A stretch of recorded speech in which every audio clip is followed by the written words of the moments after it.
李公公，扶着他，扶上！别白费功夫了，你们逃不出去的。朱思轩、李易欢、雪倾城，尔等已是笼中困兽，不要再负隅顽抗了。大师兄，找到易欢了吗？还没有，你呢？没有，我把他所有爱去的地方都找遍了。他会不会出宫呢？不会，他如果出宫了，一定会告诉我的，一定还在紫禁城里。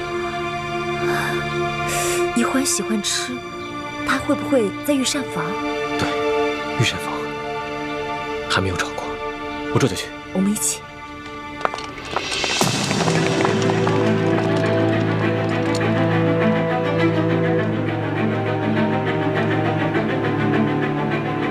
李太医也在，真的太好了，也省得我再跑一趟太医院，单独请李太医来赴宴了。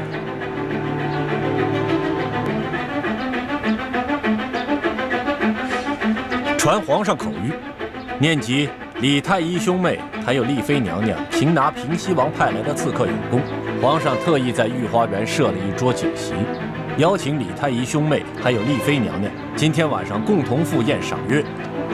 钦此。好，我等奉旨。大胆，还不下跪！哎，这里哪有你说话的份儿？这，皇上说了啊，一定不能为难李太医还有丽妃娘娘。你们几个都是大内顶尖的高手，一定要确保李太医还有丽妃娘娘要准时赴宴，不得有半点差池。这。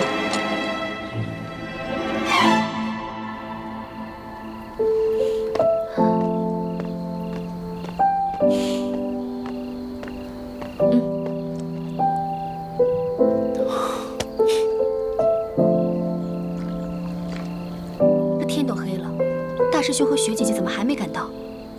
该不会他们在宫里出什么事儿了吧？要不然我去看看吧，咱不能一直这样等下去啊！不行，你现在回宫里，岂不是自投罗网、自寻死路吗？要不这样吧，小师妹你留在这儿，我和叶师弟潜入宫里，看看究竟出了什么事儿。那更不行了，你们对宫里的环境情况什么都不了解，贸然闯入只会更危险。我这次回去想当面跟康熙说清楚，我们虽然是明珠谷的人。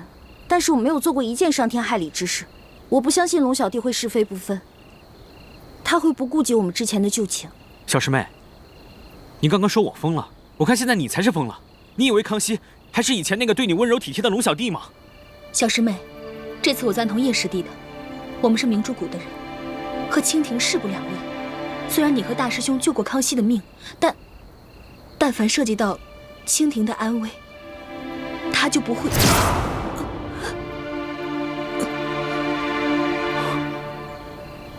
樊氏姐，小师妹，你，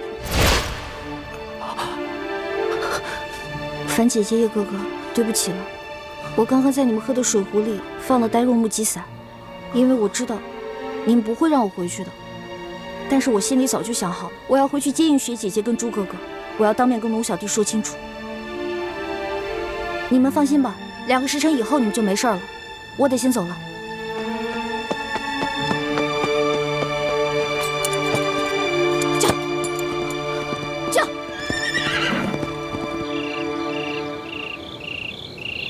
皇祖母，皇上已经派人请朱慈轩和雪倾城去御花园赴宴了。看来皇上今夜可能是要收网了。可是这个李易欢却不见了。不是派人去看住这李易欢了吗？这个李易欢，他诡计多端，轻功卓绝，又会易容，跟踪他的那些侍卫不敢跟得太近。结果就跟丢了。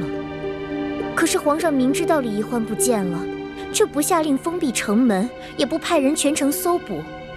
会不会是皇上要网开一面，故意放他离开了？不会，皇上没那么糊涂，皇上很能沉得住气的，没有露出任何破绽。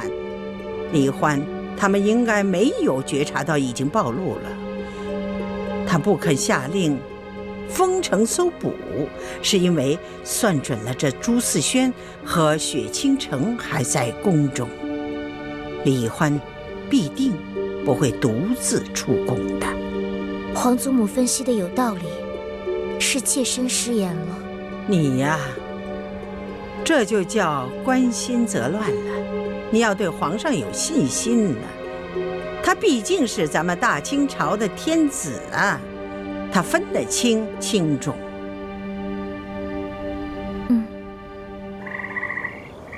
明月几时有？把酒问青天。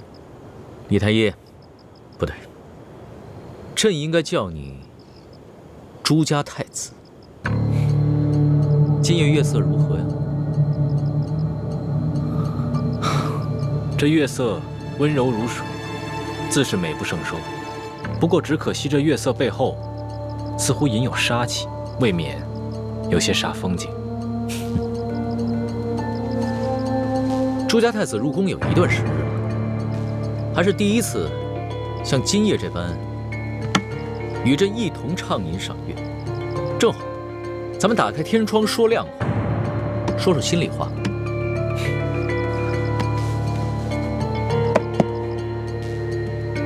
朱某乐意奉陪。朕问你，在你的心中，朕是怎样的一位皇帝？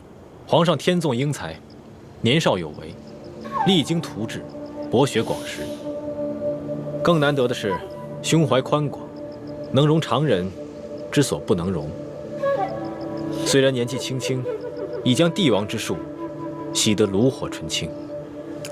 没想到朱家太子对朕的评价这么高。不过朕相信，你说的都是实话，都是出自真心，发自肺腑。那你知道，在朕的心里是怎么评价你的吗？朱某愿闻其详。你亦是天纵英才，年少有为，励精图治，博学广识。最重要的是，你胸怀宽广。你说朕能容常人之不能容，你却是能忍常人之不能忍。你年纪轻轻啊，就已经具备了为君者之才能格局。想不到皇上对朱某的评价如此之高。不过朱某也相信，皇上这话是发自真心，出自肺腑。不错，你我二人应该是真心彼此欣赏，算得上是知己。来，你我知己二人，且同饮一杯吧。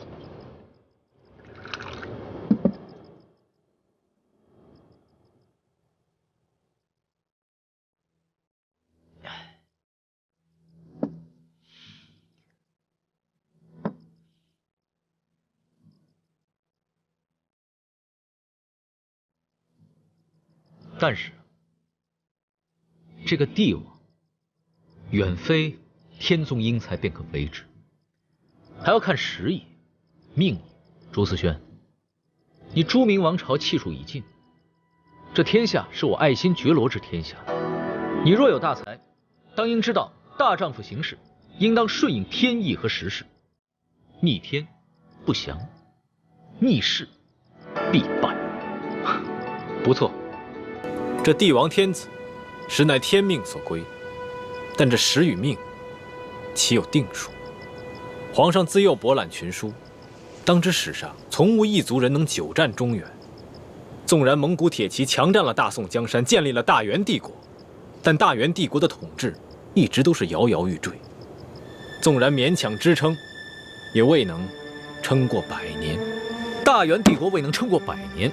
主要是败在元朝数代皇帝都固步自封，不肯学习中原文化，一味的强权镇压。但是朕不一样，朕会遵孔孟，行儒术，大力推行满汉乃至各民族融合，共谋发展。到时候，天下各民族都是一家，都是朕的臣民。我爱新觉罗氏，绝不会重蹈前元的覆辙。皇上雄心勃勃，朱某佩服。你我本该是不共戴天之大敌，不过我也衷心祝皇上能够说到做到。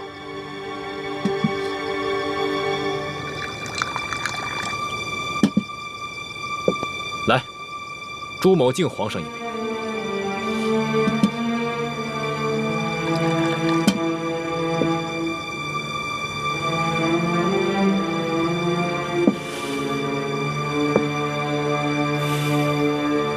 皇上，难得你我还能坐在这里把酒赏月，不如朱某为皇上以武助兴如何？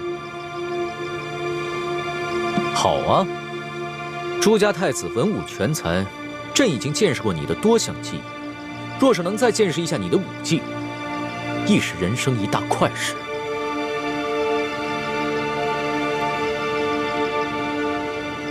皇上，倾城自入宫以来，多蒙皇上照顾，倾城感激不尽。如今分别在即，就让倾城为皇上第一次献舞，也是最后一舞。丽妃以武向朕告别，也算是有心了。龙小弟、朱哥哥，你们千万不要动手啊！不管你们谁杀了谁，我都受不了。菩萨保佑，菩萨保佑啊！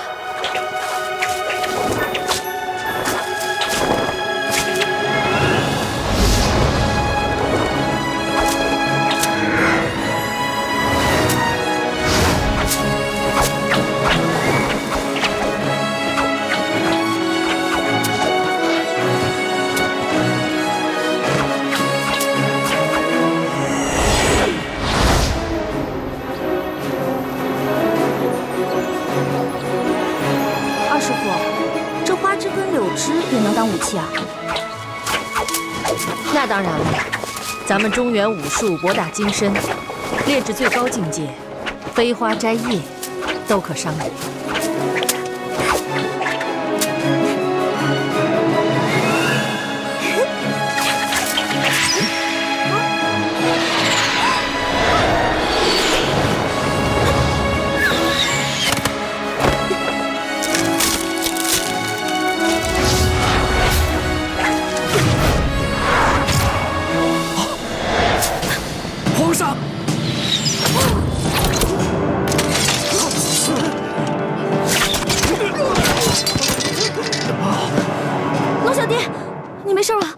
没想到到了这个时候，你还愿意舍身救人。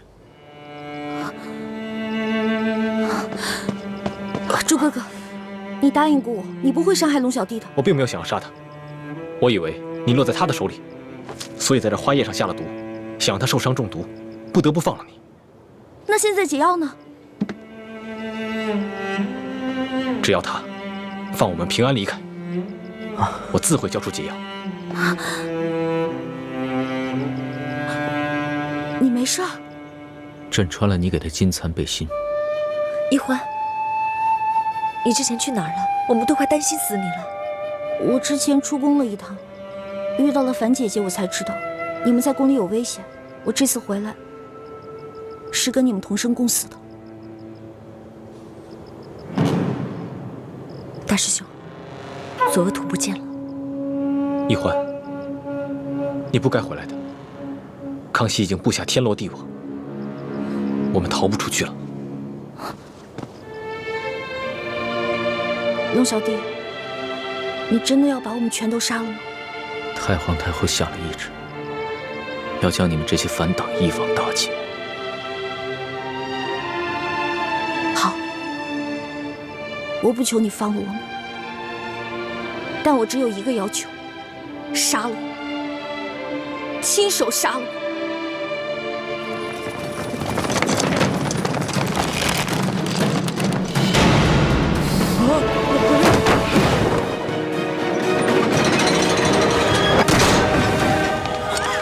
皇上！李公公，扶着他，扶着！别白费功夫了，你们逃不出去的。朱思轩、李宜欢、雪倾城，尔等已是笼中困兽，不要再负隅顽抗了。若是你们肯归降于朕，朕保证既往不咎。皇上，还是让奴才把这帮朱明联盟的余孽全部拿下吧。退下。这。朱慈轩、李宜欢、雪倾城，你们都听好了。你们虽然是前明的余孽，但是你们屡次救了朕的性命。如果朕现在就杀了你们，你们一定会认为朕是一个无情无义、残忍嗜杀的暴君，所以，朕决定给你们一个机会。龙小弟，你是说你要放了我们吗？如果你们觉得朕是一个好皇帝，能够造福百姓，那朕希望你们可以留下来，辅佐朕，打造一个太平盛世。如果你们不愿意留下来，那朕也会放你们归去。玄烨，今日你假作大度的放了我们，不过是想兵不血刃的瓦解我们朱明联盟，然后再逐个剿灭我们。朱思轩，你不要曲解了朕的一番苦心。你若是执迷不悟的话，只怕是江山未复身先死。你们要是不想留下，那朕可以放你们出宫。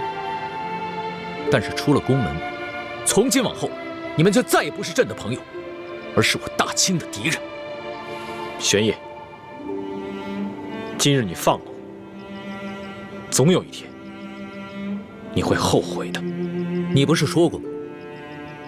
说朕胸怀宽广，能容常人之不能容。朕和你一样，恩怨分明，你们屡次救过朕的性命，朕受了你们的恩惠，放你们出宫，也算是还了这份情谊。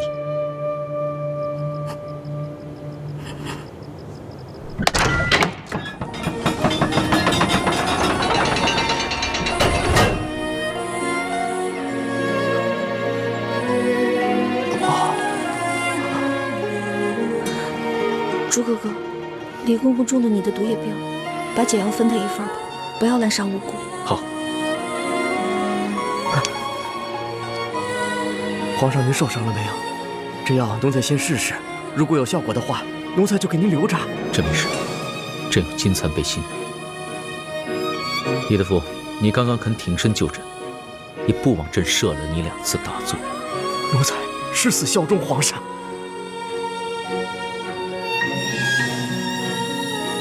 所图，奴才在。传朕旨意，放李欢、朱慈轩、雪倾城3人出宫，3日之内不得追捕。3日之后，他们就是朕的敌人，一经发现，立即捕杀，绝不留情。奴才遵旨。你们听到了吗？放他们出宫。现在是走是留？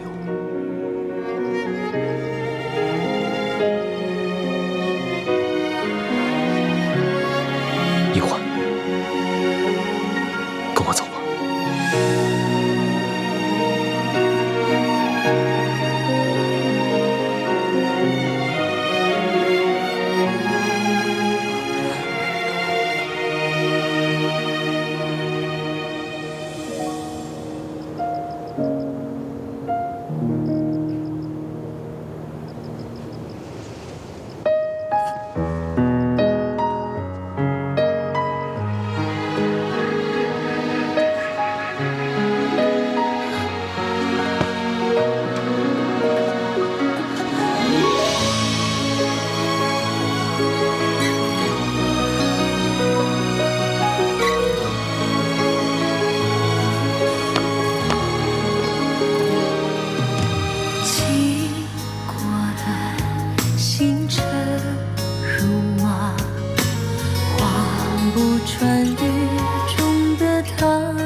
都下去吧。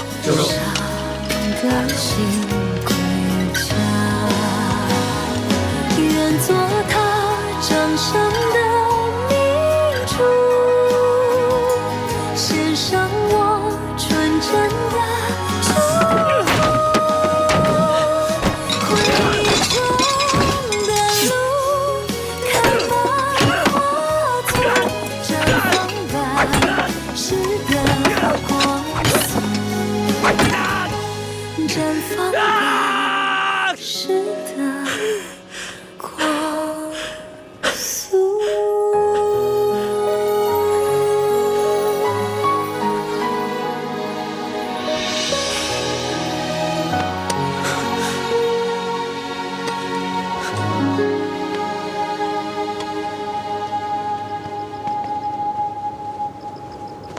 皇上，你可是一国之君啊，为何置大清安危不顾啊？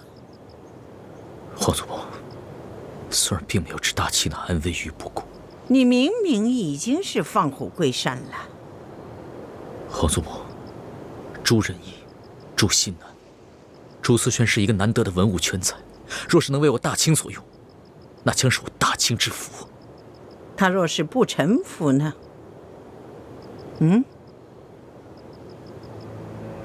那朕就拔了他的牙，剪了他的爪。一只没了牙和爪的老虎，也就不足为虑了。他是前明的太子，只有收服了他，才能算真正的收服了人心。崴心绝落时，才算是真正坐稳了江山。真是深谋远虑呀！皇祖母都不如你呀！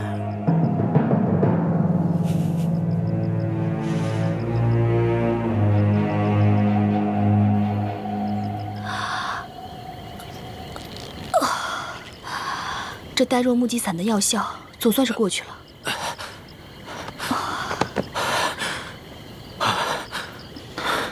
小师妹进宫都2个多时辰了，她和大师兄雪师姐怎么还没出来？不会是遇到什么意外了吧？不行，我去救他们。哎，你现在着急也没有用，这药效刚刚才过，至少还要过一会儿，我们才能行动自如呢。樊师姐，我能拜托你一件事情吗？什么事啊？我带小师妹私奔的事情，还请你不要告诉任何人，行吗？我其实刚才就是一时糊涂了。我现在已经看清楚小师妹对大师兄的情谊了，我保证以后再也不会胡思乱想了。放心吧，我也不想破坏你和大师兄之间的情分。再说，我和吴应奇的事情，你也一直在师父面前帮我说话，我心里也很感激。樊师姐别这么说，我们10姐弟从小一同长大，虽然不是亲姐弟，却胜似亲姐弟，彼此照应也是应该的。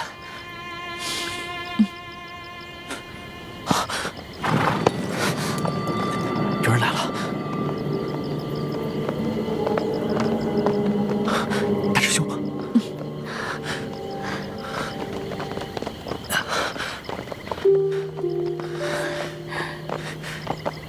大师兄，雪师姐，小师妹，你们总算脱险了，刚刚把我和叶师弟都给急坏了。此地不宜久留，我们先离开这儿，上车再说吧。好。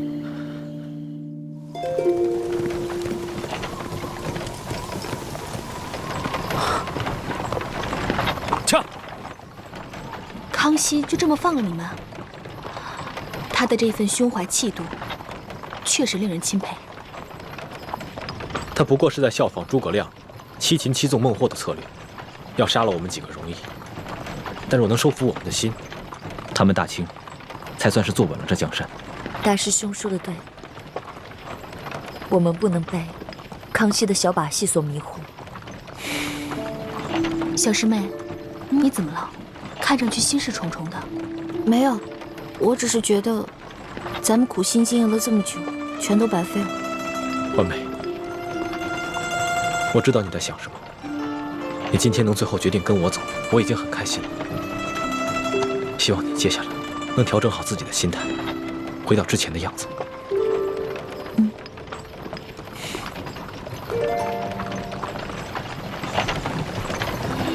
撤！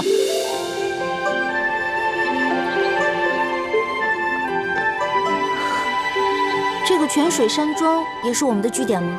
不错，幸好我们在京郊的香山脚下还备下了这么一处据点。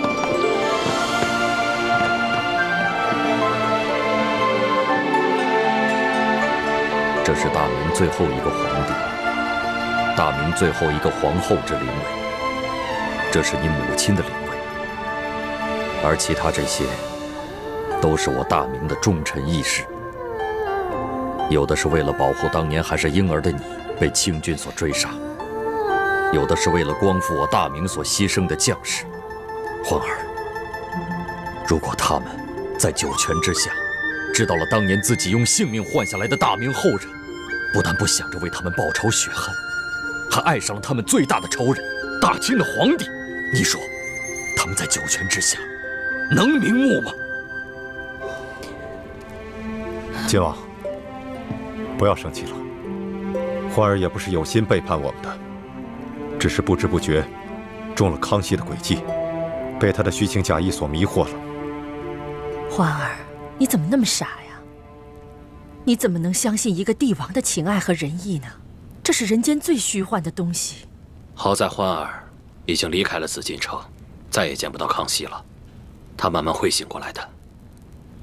好，欢儿，你现在就当着诸位师长的面发下毒誓，从此再也不要理康熙，再也不要对他动心，跟他一刀两断，势不两立。否则的话，你将永堕无间地狱，永不得超生。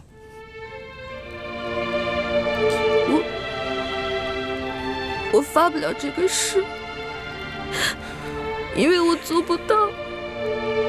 我那样就是欺骗了各位师长，而且我也怕永堕无间地狱，不得超生。你，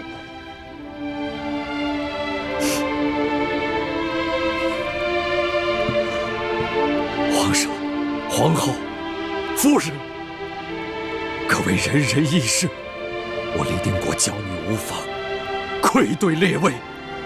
列位在九泉之下难以瞑目，我李定国如今又有何面目苟活于世上？好，我这就到九泉之下来陪伴你们。晋王，晋王，你师父，樊太医，你不要拦着我，不可呀，晋王。爹，我错了，我发誓还不行吗？不过我得换个说法，即使您不同意，你也不用去九泉之下陪他们，就让我死了，去九泉之下跟他们请罪吧。那你说来听听。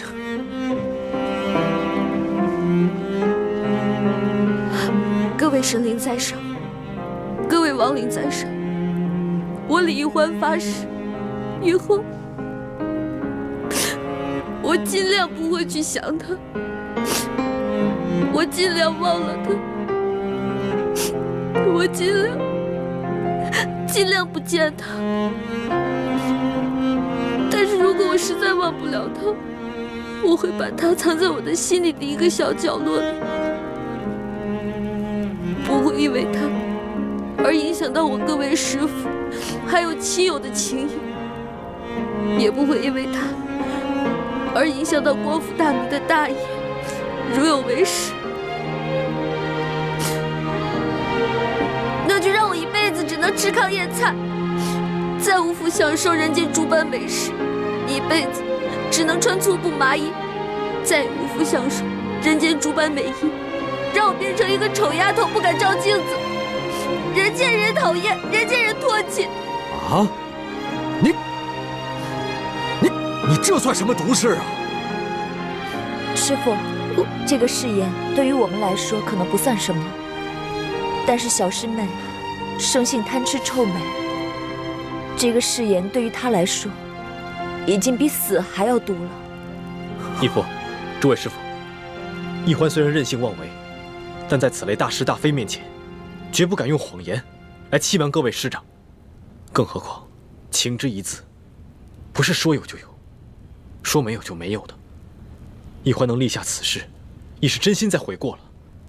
还请诸位师父就原谅他吧。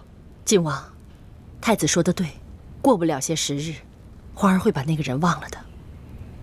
可是，他只说尽量做到，万一他要是做不到呢？爹，我这辈子最怕的不是死，我最怕的是吃不到美食，穿不到美衣，最怕的是变丑。我都发了如此毒誓了，如果你还不满意的话，那你就杀了我吧。你，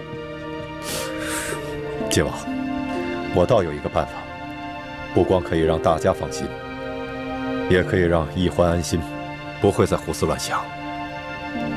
什么办法？既然欢儿跟太子早有婚约在先，而且他们俩也到了婚配的年龄，我们先不想光复大明之事，就先让他们早点完婚吧。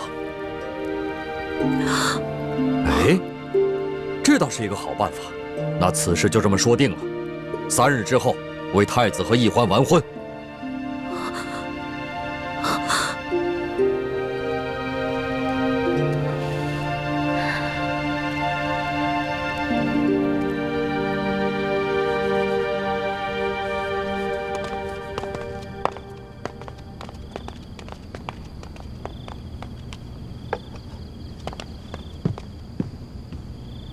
皇上，请用茶。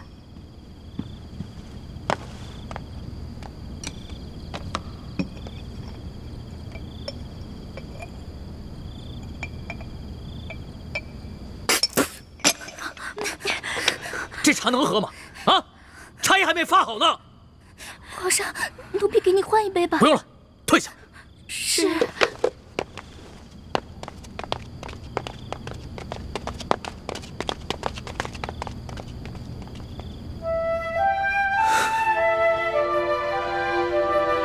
欢儿，你在哪儿？你可知道真正在想你，也在想朕吗？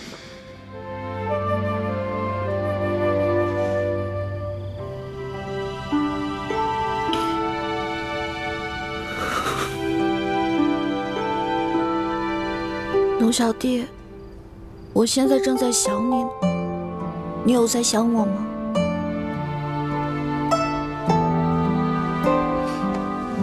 不过以后都不能再想你了，不然我就要一辈子只能穿粗布麻衣，吃糠咽菜，变成一个连镜子都不敢照的丑丫头。老大，你真的要嫁给你的猪哥哥，从此忘了小弟吗？嘿，走开！我不要见到你！走走走，快滚！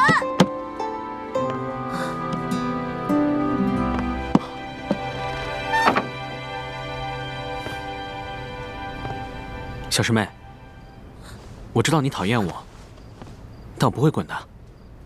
叶哥哥，你误会了，我没有说让你滚。你穿成这样，你要去干嘛呀？我是来放你走的。放我走？嗯。小师妹，我知道你不喜欢我，不可能跟我走，但我也知道你其实也不爱大师兄，心里并不是真的想跟他成婚，对吧？你去后门吧，我在那里给你准备了一匹快马。可是什么呀？可是，机不可失，失不再来啊！你要是不想看到你爹坐稳在你面前，你就只能悄悄逃走了。要不然，你真的嫁给大师兄，到时候你后悔都来不及了。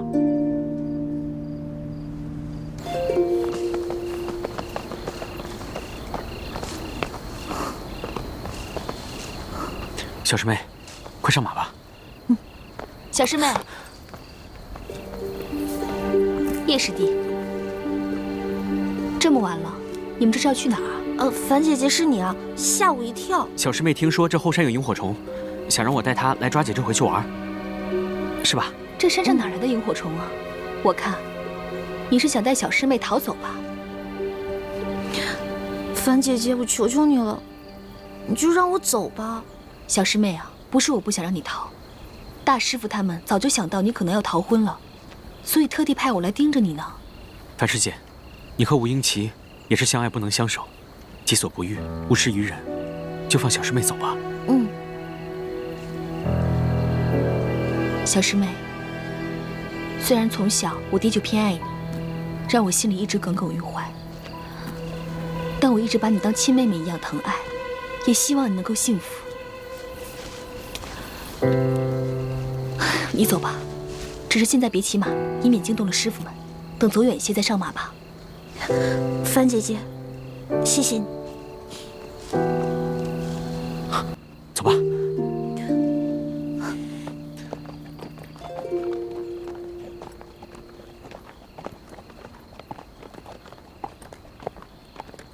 小师妹，我们只能送你到这儿了，你快走吧。万一被大师傅、大师兄发现了，那我们就惨了。好。你们早就被发现了。朱哥哥，叶师弟，你对易欢可真是上心了，居然帮他逃婚。朱哥哥，你别误会，不是他放我走的，是我逼着他让他放我走的。你就真的这么讨厌我吗？朱哥哥，我不讨厌你，相反，我很喜欢你。可是我对你的喜欢跟对龙小弟的喜欢是不一样的。你知道的，我从小最讨厌的就是让自己做勉强的事情。我知道我不能嫁给龙小弟，但是我又不想违心嫁给你。对不起啊，朱哥哥。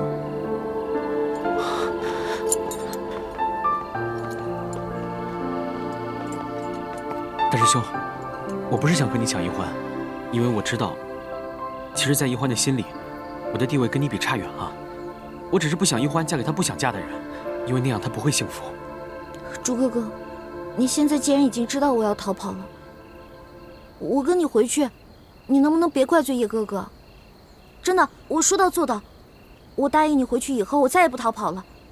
但你千万别告诉我爹还有师傅们，不然的话，叶哥哥肯定会被重重责罚的。我不能答应你。为什么呀？你知道我为什么在这等你吗？暗中监视我，防止我逃跑。原来朱哥哥在你心里就是这样一个不顾及你的感受，只知道禁锢你、逼迫你的人。你的意思是，你要放我走？是，我本想悄悄放你走，但没想到被叶师弟抢先一步。大师兄，你真的肯放易欢走啊？你明明可以和他成亲的。你喜欢易欢，希望她幸福，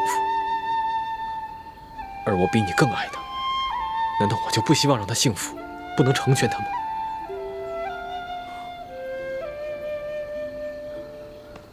欢梅，你我从小青梅竹马，两小无猜，更有婚约在前，所以你在我的心里一直是我的太子妃，谁也抢不走。但是我答应过你，要让你幸福，绝对不会勉强你。我喜欢的是那个无忧无虑、活泼快乐的欢梅。我不想看到你整日愁眉不展，心情抑郁。朱哥哥，我只想最后再问你一句，我跟你10多年青梅竹马，真的比不过你跟康熙相处大半年的时光吗？在你心里，你真的从未爱过我吗？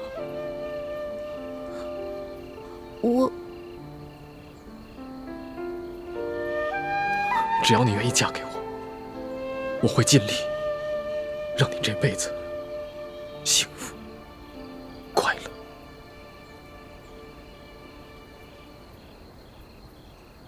朱哥哥，其实你在我心里的分量是很重的，你是我非常重要的一个人，但是我对你的感情是兄妹之情，无法变成男女之爱。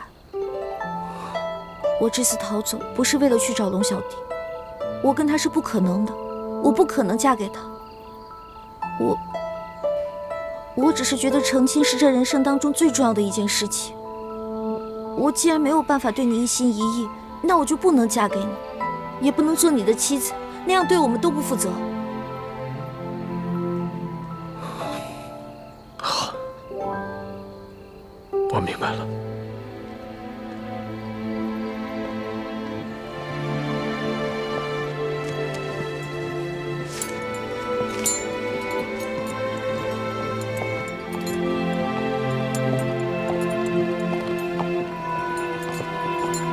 我给你准备了一匹马，还有一包你最爱吃的零食，包里面还有一些银两。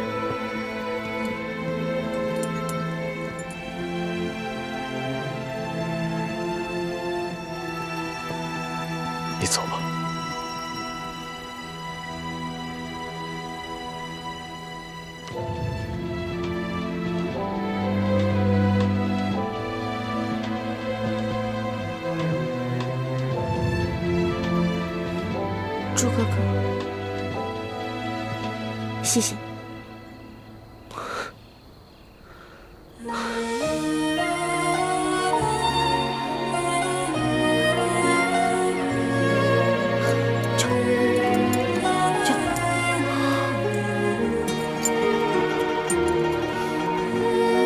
朱哥哥，樊姐姐，叶哥哥，保重。小师妹，你也多保重。有什么问题，随时就回来找我们吧。驾！驾！驾！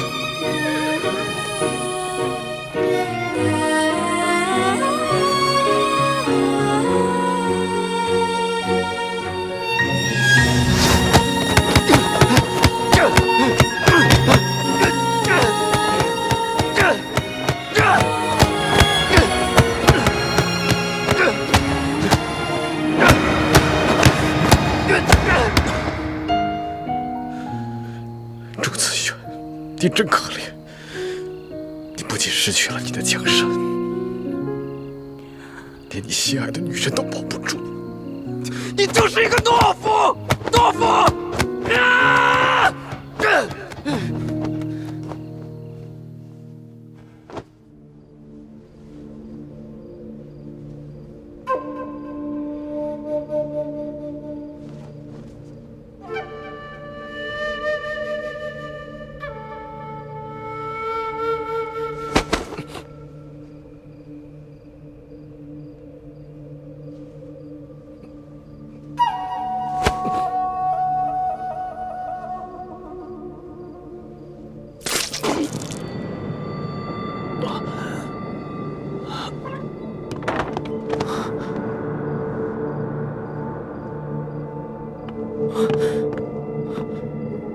没想到小师妹的离开，对大师兄伤害这么大，他居然走火入魔了。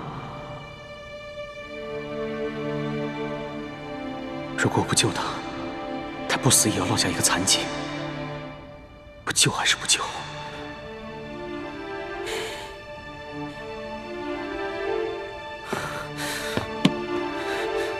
如果我不救他，以后玉欢知道了，一定瞧不起我，更加不会理我。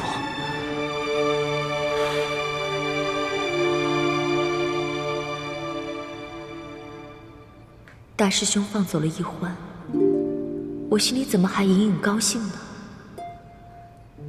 倾城，你醒醒吧！就算如此，你以为大师兄就会忘了小师妹，把一番情谊转移到你身上吗？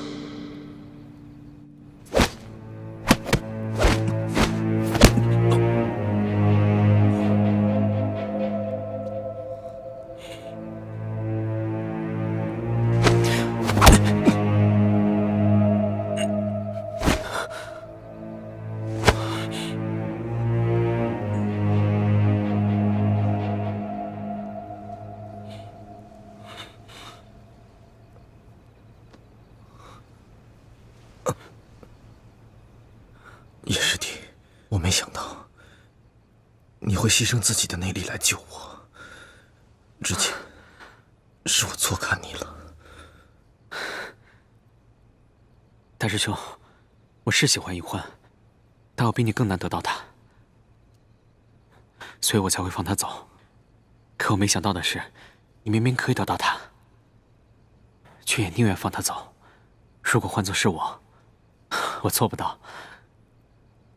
我打心里佩服你，好兄弟。这个，好，慢点，这好放。怎么了？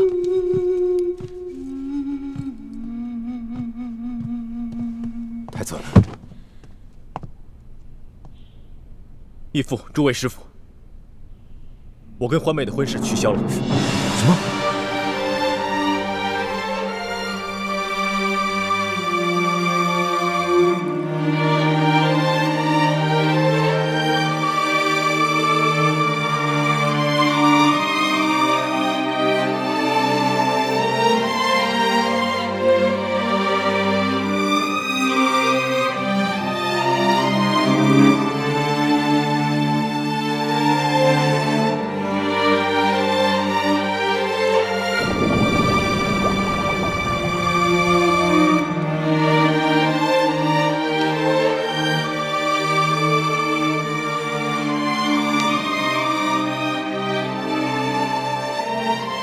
后，你们要互敬互爱，相互帮助，以后光复我大明，就要靠你们了。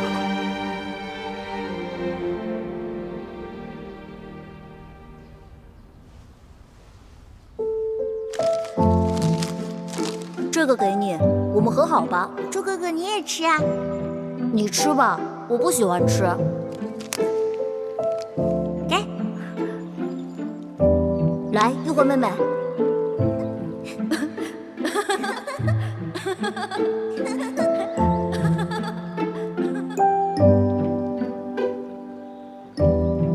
猪哥哥，虽然你放我走了，可你心里肯定是希望我留下来的。我就这么走了，你一定会很难过。天下这么大，我该往哪里去呢？一欢啊一欢，你既然和龙小弟是永远不可能的，你为什么就不能放下他呢？一心一意地对待你的猪哥哥。不，我做不到。你没有试过，你怎么知道你做不到呢？也许你可以慢慢忘了你的龙小弟，慢慢爱上你的猪哥哥。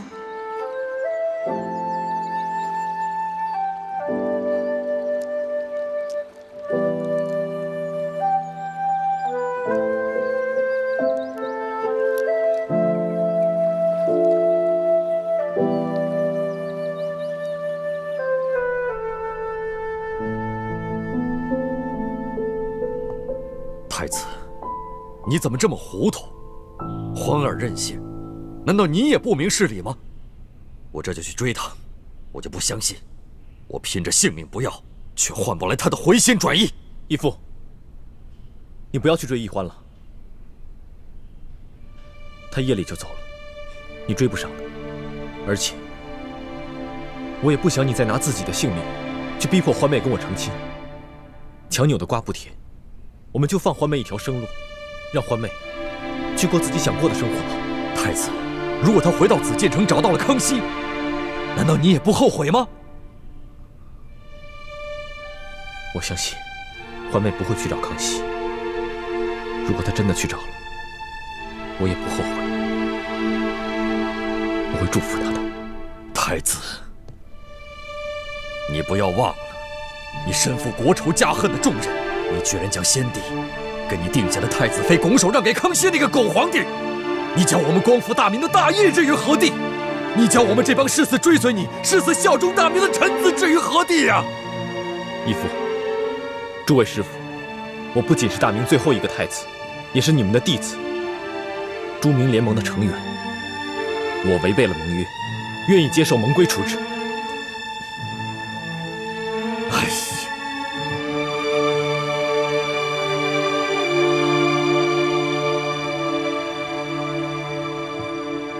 你可知你犯了哪条盟约？该当受何处置？弟子知道。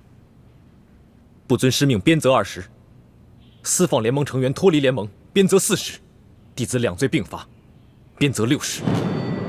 请义父遵守盟规，立即执行吧。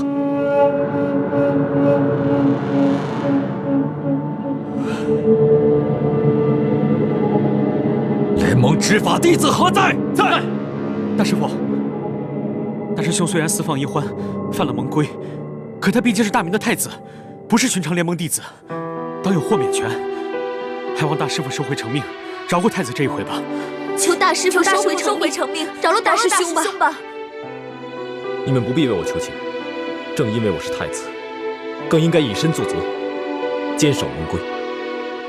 更何况我是明知故犯，如果义父和诸位师傅不惩罚我，以后还如何管理好联盟？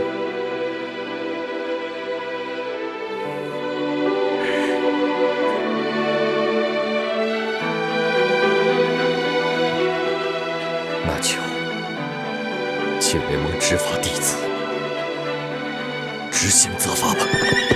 驾！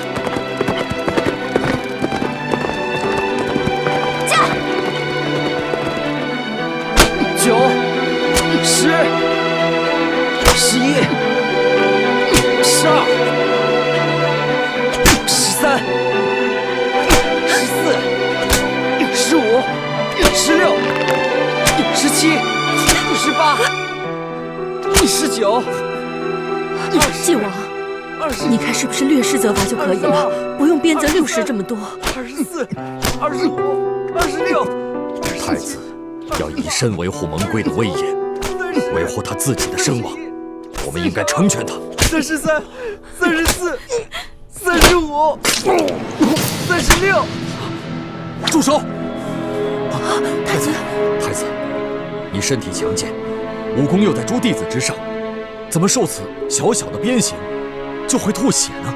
大师父，太子昨晚练功走火入魔了，其实已经吐了很多血。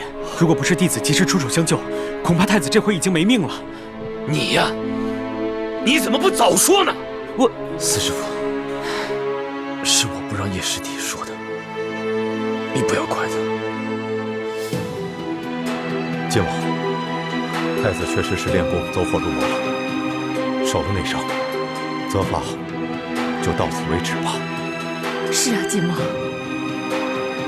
默生，你先扶太子回去休息吧。义父，快起来。还有24鞭没有打，请继续吧。太子，你已经身受内伤，我看这责罚就暂且记下吧。我这点小伤不碍事，再多养几日便能恢复过来。如果因此减免了对我的刑罚，以后还何以复仇？还何以与大家一起光复大明？我撑得住，请继续吧。只有这样，我的心里才能好受一点。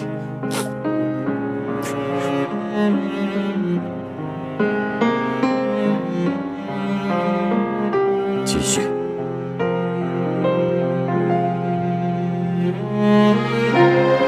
37、38、39、40、41、42、43、44、45、46、47、48、49、50、51、52、住手53。别打了！师傅，我回来了，你们别再打了，我再也不走了。皇妹，你怎么回来了？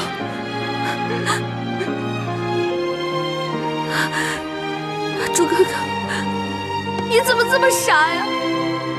你不该回来，你快走，快走啊！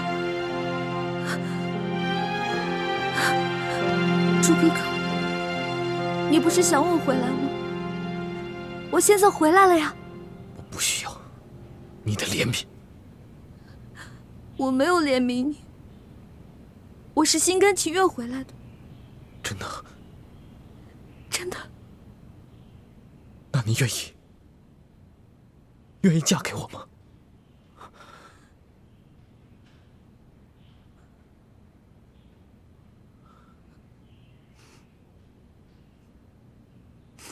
那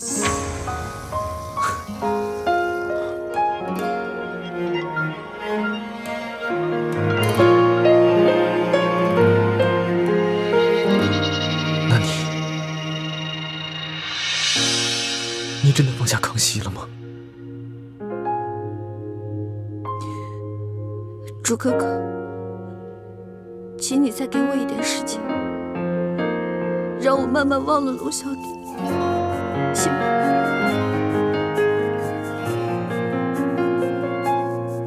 好，我不勉强他。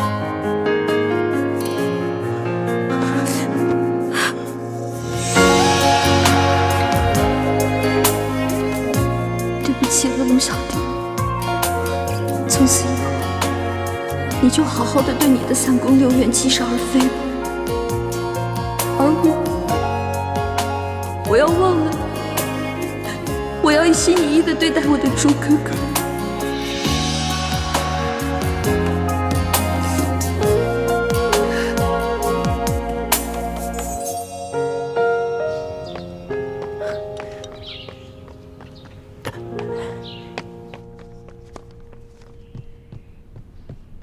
皇上，黑狐的飞鸽传书。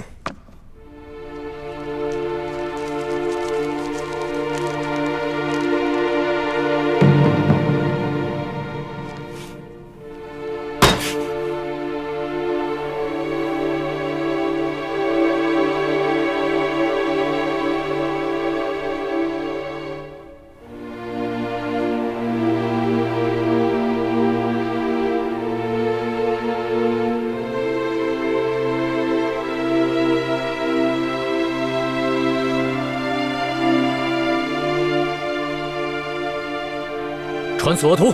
这。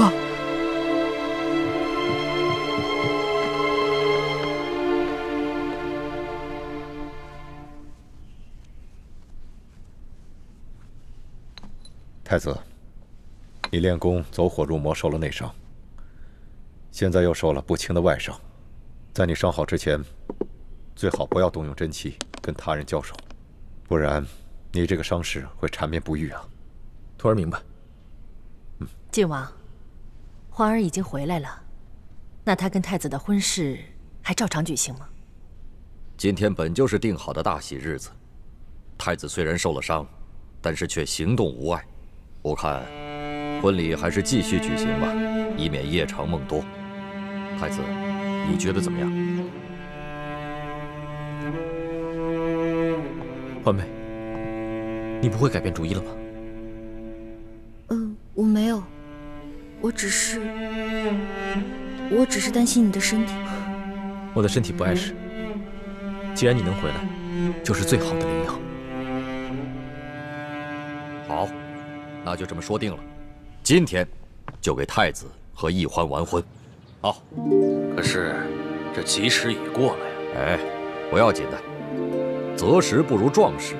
既然易欢他能够迷途知返，及时赶回来，这就是最大的吉事。至于吉时嘛，自然就是顺其自然。咱们大家都赶快动手，把大厅重新布置一下。好吧，只怕最快也要等到晚上才能举行婚礼了。晚上就晚上吧，给他们拜堂之后，刚好就让他们进洞房。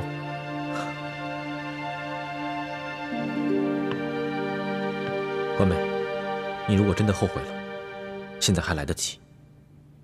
不，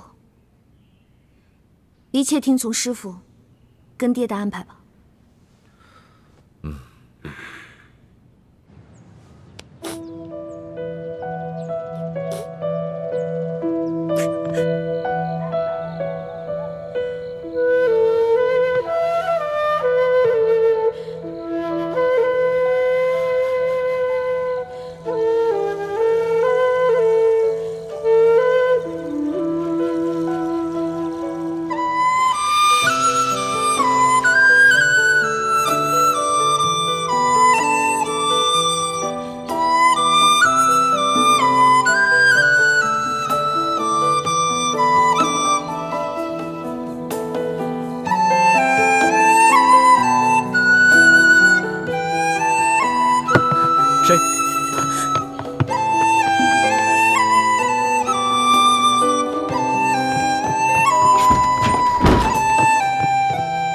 师兄，倾城，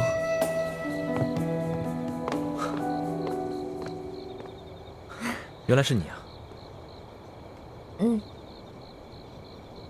我是来给你送礼物的。这是我亲手编的同心结，算是我送给你和小师妹的新婚贺礼吧。希望你们能够永结同心，白头到老。我愿在风中为你撑着，请不要割断我的牵挂，这是我仅存的思念啊。如果街路铺满雪花，我也祝你早日找到那个全心全意爱你、珍惜你的人。等幸福在发芽。当大雪清晨淹没来时的路，当甜蜜还来不及淹没痛苦。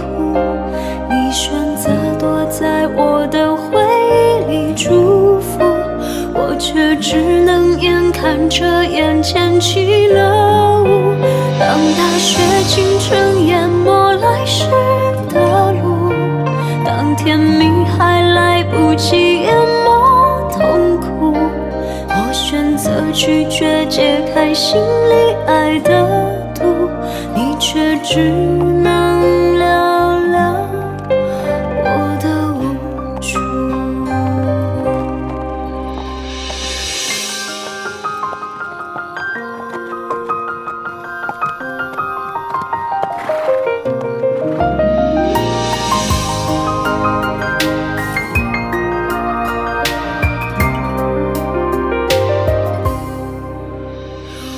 大师兄，请原谅我的不辞而别。我没有勇气看着你与小师妹成亲。我祝你们幸福。等幸福在发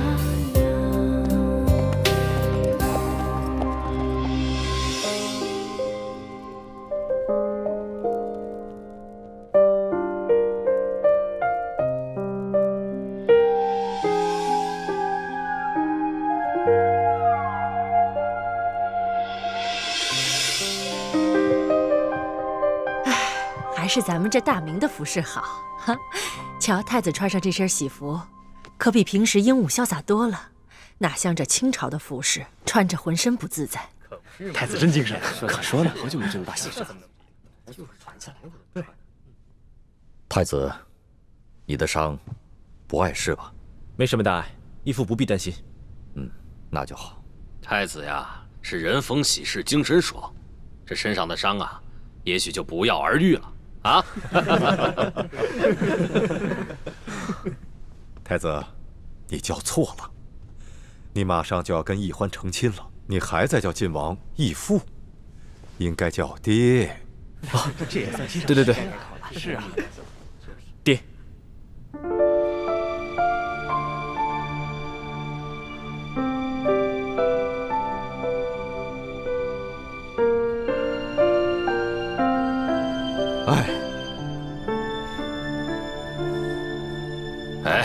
欢儿怎么没来呢？啊！哎呀，这女孩子嘛，总是要化一化妆，打扮得漂漂亮亮的才肯出门。倩影正在给她梳洗打扮呢。这样吧，我去催催她，就说咱们的新郎官等急了。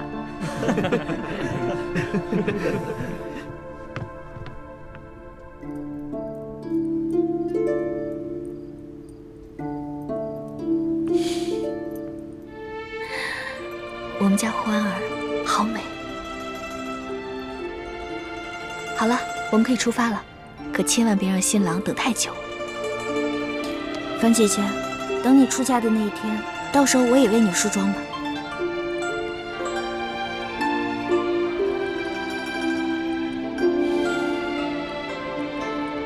我这辈子怕是会和雪姐姐一样，都不会再嫁人了。我和雪姐姐心中的那个人，怕是都是不可能了。可我们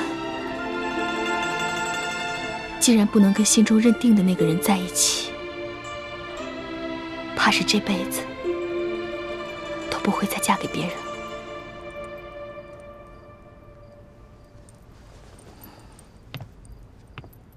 樊姐姐，姻缘二字是这世上最难说的了。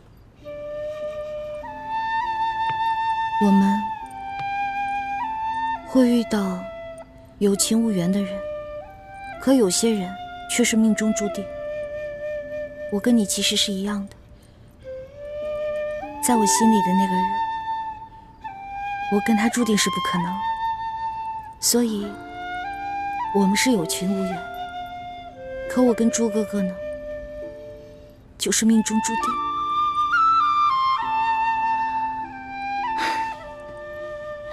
好了，既然你决定放下心中那个人，决定要嫁给大师兄了，那就不要再去想他了。不然的话，不仅会伤了大师兄，还会伤了大家的心。会伤了你自己的心。准备好了吗？哎呀，欢儿，你这身打扮可真漂亮。